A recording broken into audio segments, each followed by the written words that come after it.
ইমানদারের কোন কারণে যদি জাহান্নাম হয়, ওর পুরো শরীর পুরলেও ওর সেজদার জায়গাটা পুরবে না। আর এটা দেখেই ফেরেশতারা চিনতে পারবে এই যে ইমানদার পাওয়া গেছে, একজন বের করো বের করো। বের করার পর ইউলকাউনা ফি নাহরিল হায়াত, সঞ্জীবনী নদী আছে একটা, এই নদীর মধ্যে ইমানদারকে গোসল করাবে। করানোর পর পুরা সুন্দর হয়ে যাবে, খড়কুটা নদীর ভাসমান স্রোতের মধ্যে, ময়লা আবর্জনার মধ্যে একটা দানা যেইভাবে সেখানে সজীব হয়ে উৎপন্ন হয়ে যায়, ইমানদারকে গোসল করানোর পর সেও সতেজ সজীব হয়ে একজন সুন্দর সুদর্শন মানুষ হওয়ার পর আল্লাহ তাআলা তাকে জান্নাত দেন। তাহলে সামান্য সরিষার দানা পরিমাণ ইমান, কেন? খাঁটি ইমান ছিল, বিশুদ্ধ ইমান, এটার সাথে কোনো শিরিকের সংমিশ্রণ ছিল না। এই জন্য আমার সাথে বলেন, শিরকি আকীদা রাখবো না। ইমানকে শিরিকের সংমিশ্রণ হতে দিব না।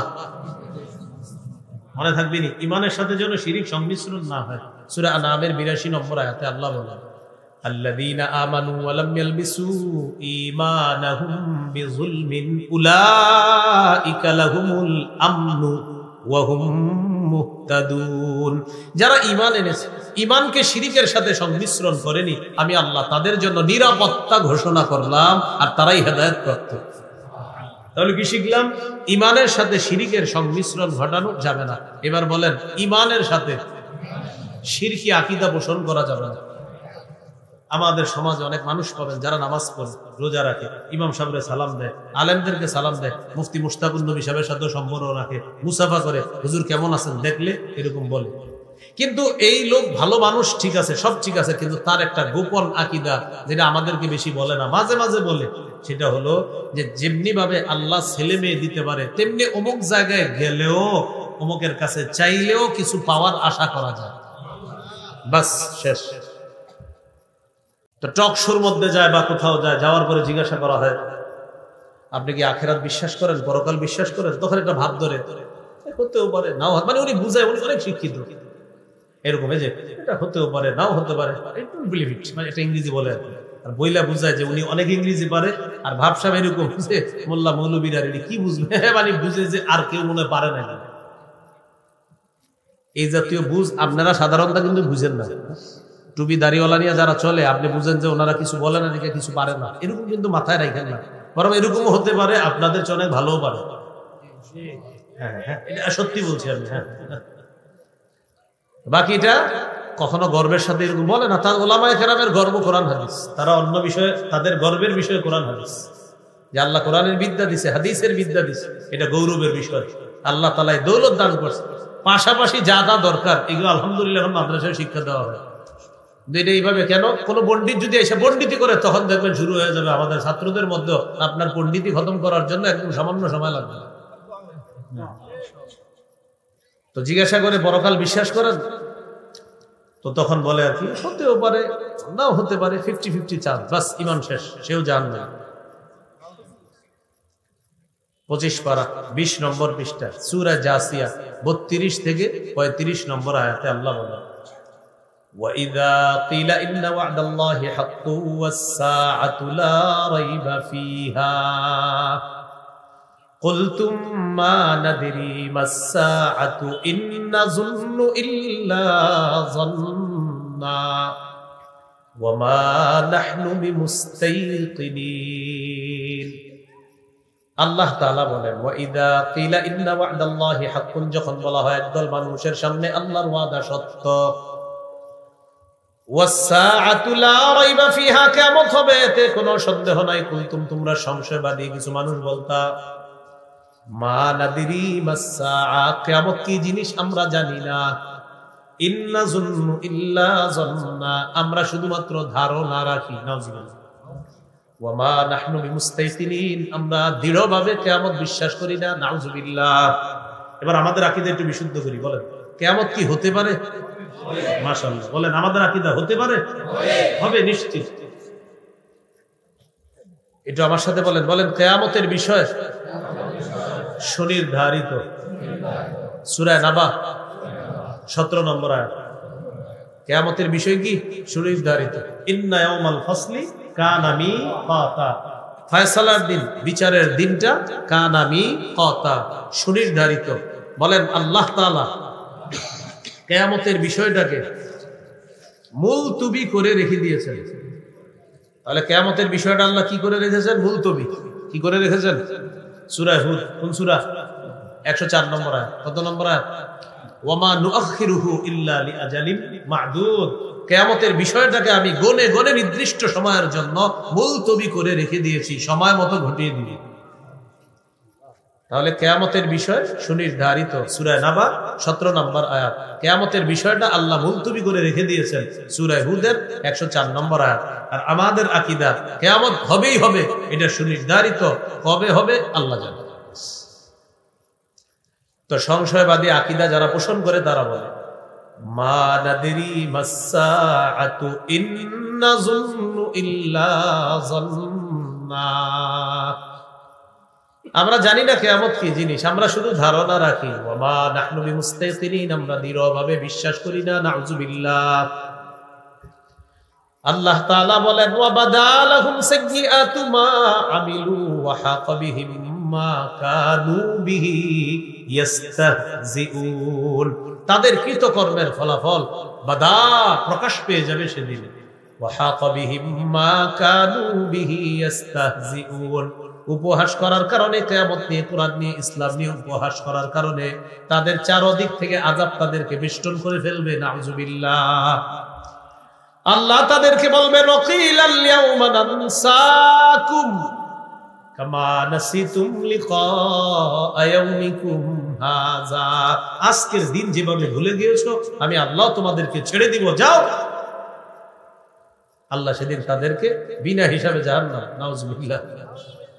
ওয়া মাওয়াকুমুন নার, তোমাদের ঠিকানা হলো জাহান্নাম। ওয়া মা লাকুম মিন নাসিরিন, তোমাদের কোনো সাহায্যকারী নাই।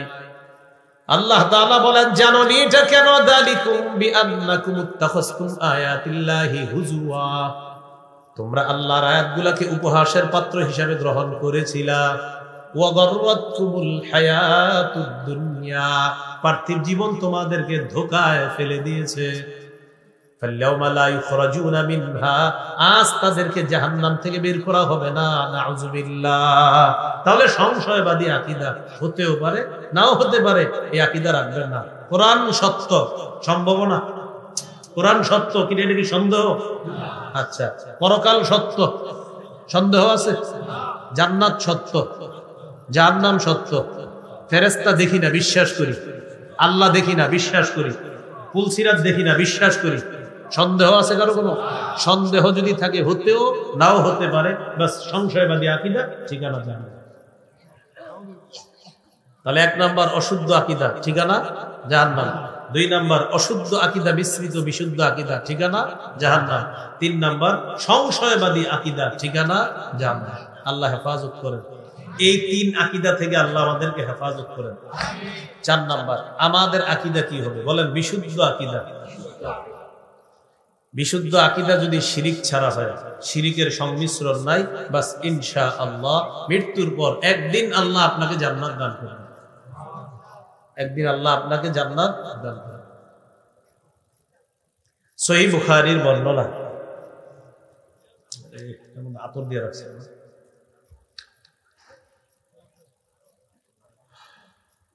সহিহ বুখারীর বর্ণনা,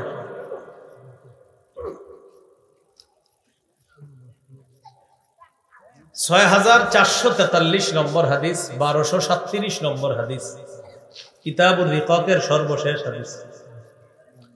এই হাদিসের মধ্যে আসছে রাসূল সাল্লাল্লাহু আলাইহি সাল্লামের সাহাবী আবু যর গিফারি রাদিয়াল্লাহু তাআলা একদিন রাতের বেলা রাসূলুল্লাহ সাল্লাল্লাহু আলাইহি সাল্লাম বের হলেন। রাতের বেলা রাসূল সাল্লাল্লাহু আলাইহি সাল্লাম বের হলেন। সাহাবী আবু যর গিফারি রাদিয়াল্লাহু তাআলা তিনিও বের হলেন। তো সাহাবী আবু যর গিফারি রাদিয়াল্লাহু তাআলা আনহু দেখেন রাসূল সাল্লাল্লাহু আলাইহি সাল্লাম হাঁটতেছে, তিনিও হাঁটতেছেন। তিনি চিন্তা করলেন নবী মনে হয় একা হাঁটাটা পছন্দ করতেছে, থাক নবী একা হাঁটুক, আমি দূরে হাঁটি। ফালতাফাতা ইলাইয়া, রাসূল সাল্লাল্লাহু আলাইহি সাল্লাম আমার দিকে তাকাইলেন, তাকায় আমাকে বললেন মান কে? আমি বললাম আবু যর। রাসূলুল্লাহ সাল্লাল্লাহু আলাইহি সাল্লাম বললেন, আবু যর তাআল, এদিকে আসো। আমি নবীর কাছে গেলাম। যাওয়ার পর রাসূল সাল্লাল্লাহু আলাইহি সাল্লাম আমাকে নিয়ে সামনের দিকে চললেন। বললেন, ইন্নাল মুকসিরিনা হুমুল মুকিল্লুনা ইয়াউমাল কিয়ামাহ, যারা বেশি সম্পদওয়ালা কিয়ামতের ময়দানে তাদের সওয়াব হবে একদম কম। নাউজুবিল্লাহ বলেন। ইল্লা মান আ'তাহুল্লাহু খায়রা, তবে আল্লাহ যাকে সম্পদ দান করেছেন, দান করার পর নাফাকাত ইয়ামিনিহি ওয়া আন ইয়াসারিহি ওয়া বাইনা ইয়াদাইহি, কোন ব্যক্তিকে সম্পদ দেওয়ার পর ওই ব্যক্তি যদি ডানে বামে সামনে পিছনে খরচ করে, আত্মীয়দের হক আদায় করে, মিসকিনের হক আদায় করে, এতিমের হক আদায় করে, এই মানুষটা দুনিয়াতে যেমন প্রচুর সম্পদের মালিক, কিয়ামতের ময়দানে আল্লাহ তাআলা তাকে প্রচুর সওয়াবের মালিক বানায়া দিবেন। যাকে আল্লাহ সম্পদ দিয়েছে খাত মতো খরচ করে, তাকে আল্লাহ কিয়ামতের মাঠে প্রচুর সওয়াবের মালিক বানাবেন যদি সঠিকভাবে ব্যয় করে। বলতে বলতে এক জায়গায় গেছে, যাওয়ার পর বললেন, আবু যর তুমি এখানে বসো। নবীজি তাকে রেখে গিয়ে বললেন, লা তাবরাহ মাকানাকা হাত্তা আরজিআ ইলাইকা, আমি না আসা পর্যন্ত এখান থেকে তুমি নড়বা না। আবু যর গিফারি রাদিয়াল্লাহু তাআলা আনহু বলেন, রাসূল সাল্লাল্লাহু আলাইহি সাল্লাম সামনের দিকে যাইতে লাগলেন। যাইতে যাইতে আমার থেকে নবীজি আড়াল হয়ে গেলেন, আমি আর নবীজিকে দেখি না। নবীজি আমাকে বলে দিয়েছেন তুমি এখান থেকে নড়বা না, আমার যা হবার হবে। হঠাৎ একটা বিকট আওয়াজ শুনলাম, আমি ভয় পেয়ে গেলাম, আল্লাহ রসুলের কোনো বিপদ হলো না তো।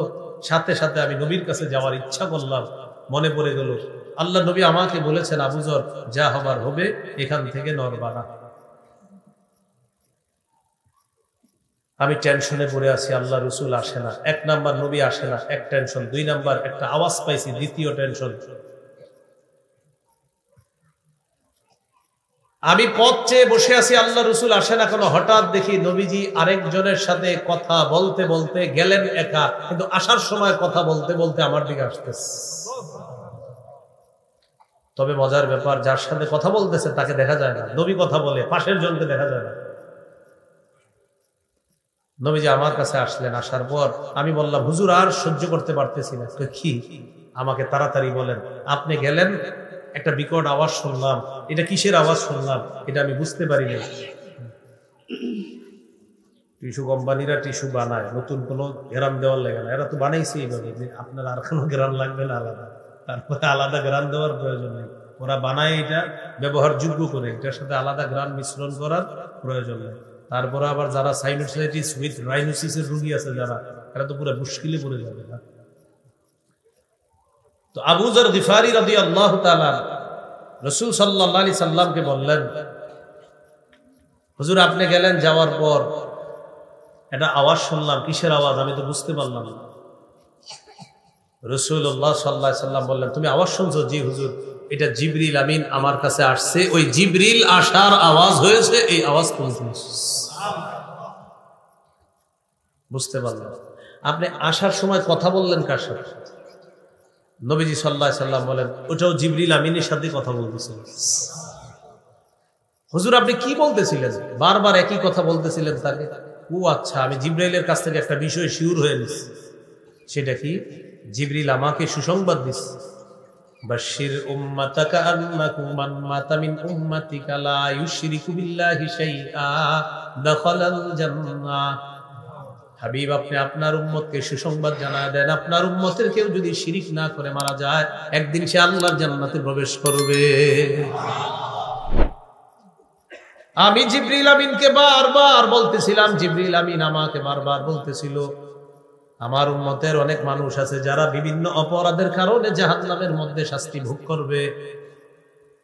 তবে পিওর ঈমান, খাঁটি ঈমান থাকার কারণে একদিন ওই জাহান্নাম থেকে বের হয়ে আল্লাহর জান্নাতের মেহমান হয়ে যাবে। খাঁটি ঈমান লাগবে। বলেন, গম পরিমাণ, জব পরিমাণ, সরিষার দানা পরিমাণ খাঁটি ঈমান যার থাকবে, সে একদিন জান্নাতে যাবেই যাবে ইনশাআল্লাহ।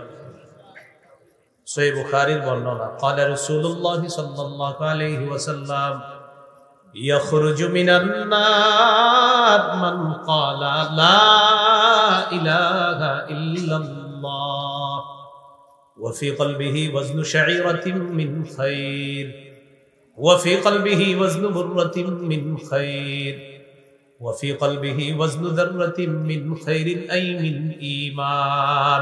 যার অন্তরে গম পরিমাণ, জব পরিমাণ, সরিষার দানা পরিমাণ ঈমান আছে, সে যদি লা ইলাহা ইল্লাল্লাহর বিশ্বাস নিয়ে মারা যায়, সে জাহান্নামে যদি কোনো অপরাধে সাজা ভোগ করা লাগেও একদিন জাহান্নাম থেকে বের হয়ে জান্নাতে প্রবেশ করবে।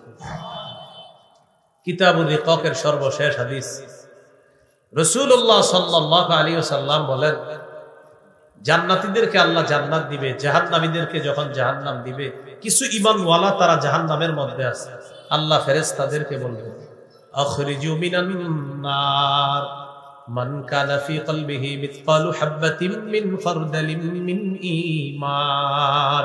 ফেরেশতারা জাহান্নামের মধ্যে যাও, আমার যে সমস্ত মুমিন বান্দাদের অন্তরের মধ্যে সরিষার দানা পরিমাণ ঈমান আছে, তাদেরকে জাহান্নাম থেকে বের করে আমার জান্নাতের মেহমান বানায় দাও।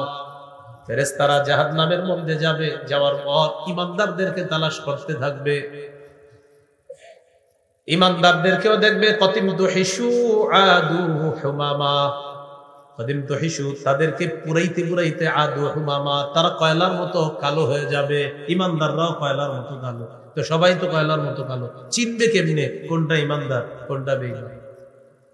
যারা পুরছে তো সেখানে তো বেঈমানও আছে জাহান্নামে অনেক, তো বেঈমানরাও পুরবে, ঈমানদাররাও পুরবে। এখন ঈমানদারও কয়লা, বেঈমানও তো কয়লা, চিনবে কিভাবে এটা ঈমানদার?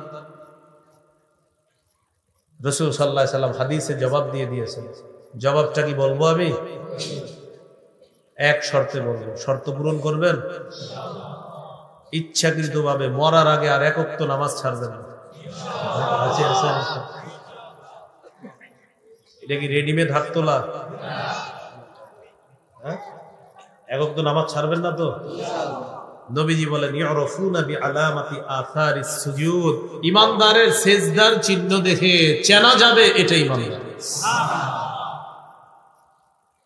এখন আপনাদের প্রশ্ন হবে, হুজুর তাহলে কি সিজদার জায়গাটা পুরবে না? রাসূল সাল্লাল্লাহু আলাইহি ওয়াসাল্লাম জবাব দিয়েছেন, ইন্নাল্লাহা হাররামা আলান নার আন তাকুলা মিন ইবনি আদামা আথারাস সুজুদ।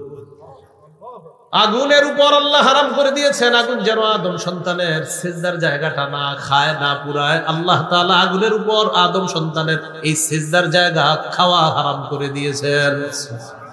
তাহলে এই হাদিস থেকে শিখলাম, ঈমানদারের কোনো কারণে যদি জাহান্নাম হয়, ওর পুরো শরীর পুরলেও ওর সিজদার জায়গাটা পুরবে না। আর এটা দেখেই ফেরেশতারা চিনতে পারবে, এই যে ঈমানদার পাওয়া গেছে একজন, বের করো বের করো। বের করার পর ইউলকাউনা ফি নাহরিল হায়াত, সঞ্জীবনী নদী আছে একটা, এই নদীর মধ্যে ঈমানদারকে গোসল করাবে, করানোর পর পুরা সুন্দর হয়ে যাবে।